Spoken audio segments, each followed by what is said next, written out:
अस्सलाम वालेकुम, welcome back to my YouTube channel. Hope you all are fine. आज आपके लिए एक बहुत ही मज़ेदार वीडियो लेके आई हूँ। प्रोडक्ट से हटकर मैंने सोचा आपसे कोई न्यू चीज़ शेयर की जाए, न्यू वीडियो शेयर की जाए। तो मैं गई हुई थी अपनी अम्मी की तरफ और वो बड़ी अच्छी घर की सेवइयाँ बनाती हैं।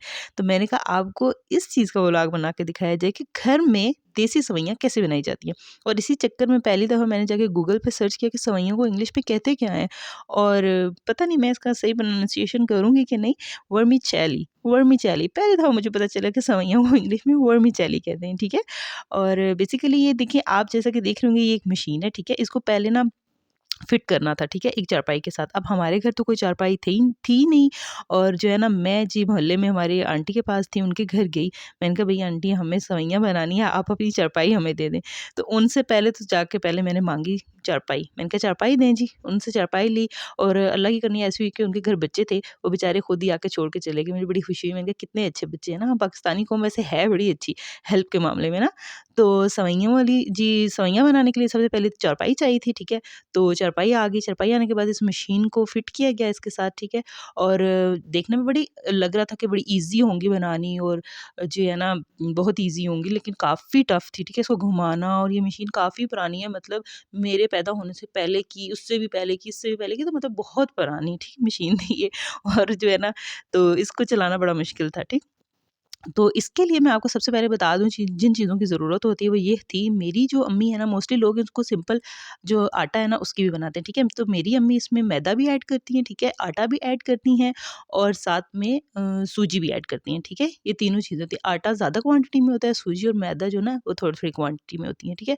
उसको जो है ना सबसे पहले क्या करना होता है कि आपको ना इस तरह थोड़ा-सा बिल्कुल थोड़ा-थोड़ा पानी डाल के ना उसको सख्त-सख्त सा ना आपको करना होता है और छोटे-छोटे जैसे रोटी के पेड़े होते हैं उस तरह बनाना पड़ता है, लेकिन ना थोड़ा इनको सख्त बनाना पड़ता है ताकि जब आप इसको मशीन के अंदर डालें तो जब मशीन चलाएं तो उसकी सवैयाँ टूटे ना, ठीक है?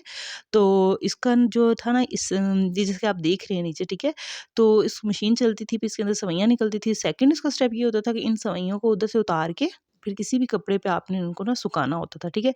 उनको जाके अच्छी पोज़ीशन में रखना होता था कि ये टूटे भी नहीं और जब ये खुश्क हो जाएँगी ना तो फिर जो है ना ये जो है गीली भी ना रहे, ठीक है? मतलब इनको अलग-अलग जाके इसको डालना था उस कपड़े पे और फिर उसके बाद अगर ये कहीं से भी एक साथ इकट्ठी हो जाती ना तो वहाँ से वो जुड़ जाती और फिर वो खुश्क भी ना होती, ठीक है? जब ये खुश्क हो जाती है तो सही सख्त वाली सेवइयाँ बन जाती हैं, ठीक है? तो अब आप देखें कि ये जो है ना अपनी जब मैंने इनको डाला था ना कपड़े पे उसके बाद मैं आपको दिखा रही थी जब ये सही तरह सूखी नहीं हुई थी, तो तब इनकी इनकी जो है ना कंडीशन कैसी थी, ठीक है? अब आप देखें ये हाथों में इस तरह उठ के आ रही हैं ना हाथ में आपके, तो इसी तरह ना इनका ये टेक्सचर होता है जब ये थोड़ी-सी इनको हम मशीन में से निकाल के जब कपड़े पे डालते हैं, देखें हाथ में इसको पकड़ने से ये टूटती भी नहीं है ना? तो अब बड़ा मुश्किल काम था ये ना, मतलब इतना ईज़ी नहीं था जितना मुझे लग रहा था कि ईज़ी होगा। पहले इनका आटा लेके आओ, उसको मशीन में डालो, फिर मुश्किल से मशीन चला के अब सेवइयाँ निकालो, सेवइयाँ निकालने के बाद उनको कपड़े में डालो, कपड़े में डालने के बाद इनको सूखने का वेट करो जी। 1-2 दिन इसको सूखने में तो लगते ही लगते हैं, ठीक है? तो मैं आपको दिखाऊँगी आगे कि ये सूख के ना सेवइयाँ देखने में कैसी लगती हैं, ठीक है? तो कुछ सेवइयाँ एक दिन पहले हमने कर ली थी, तो वो सूखी हुई थी, ठीक है? ये सूखी हुई सेवइयाँ जब आप हाथ में पकड़ते हो ना, तो इसको अगर आप प्रेस करते हो तो ये टूट जाती है और सही कड़क किस्म की सेवइयाँ होती हैं, ठीक है? तो हाफ़ जो थी वो सूख रही थी और हाफ़ जो है ना वो सूख चुकी थी। क्योंकि जब मैंने नाम लिया कि सेवइयाँ बना के दें अम्मी जी तो घर वालों ने सोचा कि अब बन नहीं रही हैं तो लगे हाथों ऐसा करते हैं कि हम सब अपने-अपने लिए भी बना लेते हैं, ठीक है? तो मेरी सिस्टर ने भी बना ली, मेरी भाभियों ने भी अपने लिए सेवइयाँ बना ली, अम्मी ने मुझे भी बना के दे दी और अम्मी ने अपने लिए भी बना ली। तो इसमें ना सबका फ़ायदा हो गया था। तो जब सेवइयाँ खुश्क हो जाती हैं ना सही जी, तो खुश्क होने के बाद सेवइयों की कंडीशन कुछ इस तरह की है जैसे कि आप स्क्रीन पे देख रही हैं, ये काफ़ी सख्त हो गई थी, ठीक है? ज अगर आप इसको थोड़ा-सा प्रेस करेंगी तो ये टूटना शुरू हो गई थी। और जो है ना इनकी जो लुक वाइज़ कलर था ना इनका वो बाज़ार की सेवइयों जैसा तो नहीं था, पर घर की देसी सेवइयाँ ऐसी ही होती हैं, ठीक है? अब थर्ड स्टेप इसका ये था कि हमने इस हाँ जी, तो हमने इन कच्ची सेवइयों को अब पकाना था, ठीक है? अब इनकी पकाने की बारी आ गई। तो पकाने के लिए हमने सबसे पहले चूल्हे की जो आँच है ना उसको देखना है। मीडियम फ्लेम पे आपने इन सेवइयों को रोस्ट करना है, ठीक है? जब ये ब्राउन कलर की हो जाएँगी ना तो फिर हम इनको जो है ना निकाल देंगे। लेकिन अगर आप इसको स्टार्ट में डालेंगे ना किसी भी बर्तन में रोस्ट करने के लिए तो उसका फ्लेम आपने मीडियम रखना है, त ठीक है? फिर आहिस्ता-आहिस्ता आपने उसका फ्लेम को लास्ट जब तक आप जितनी सेवइयाँ करेंगे ना तो स्टार्ट में आपने मीडियम रखना है, उसके बाद आपने स्लो कर देना है क्योंकि एक दफ़ा अगर बर्तन गर्म हो गया ना फिर बहुत जल्दी ये सेवइयाँ जो है ना रोस्ट होना शुरू हो जाती हैं। तो फिर जल्दी-जल्दी जो है ना पकती भी नहीं है और कलर इनका ब्राउन हो जाता है और फिर समटाइम्स जल भी जाती हैं। पर मेरी अम्मी तो प्रोफेशनल शेफ़ थी, तो उन्होंने इनको जलने नहीं दिया, उन्होंने परफेक्ट कलर इसका लाया था।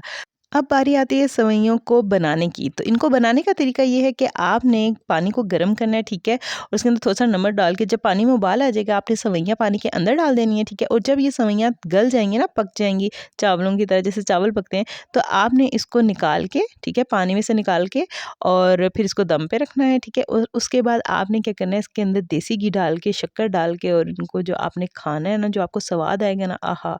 कहीं किसी चीज़ का स्वाद नहीं होता जितना माँ के हाथों में स्वाद होता है और इतनी मेहनत वाला काम सिर्फ़ आपकी माँ ही कर सकती है और ऐसी मेहनत वाली चीज़ें बना के आपकी माँ ही सिर्फ़ आपको खिला सकती है। आपने भी अगर घर की सेवइयाँ कभी खाई हैं तो आप अपना रिव्यू मेरे से शेयर कीजिएगा। मिलते हैं अपने नेक्स्ट वीडियो में, तब तक अपना ख़्याल रखिएगा, दुआ में याद रखिएगा। ठीक है, बाय-बाय।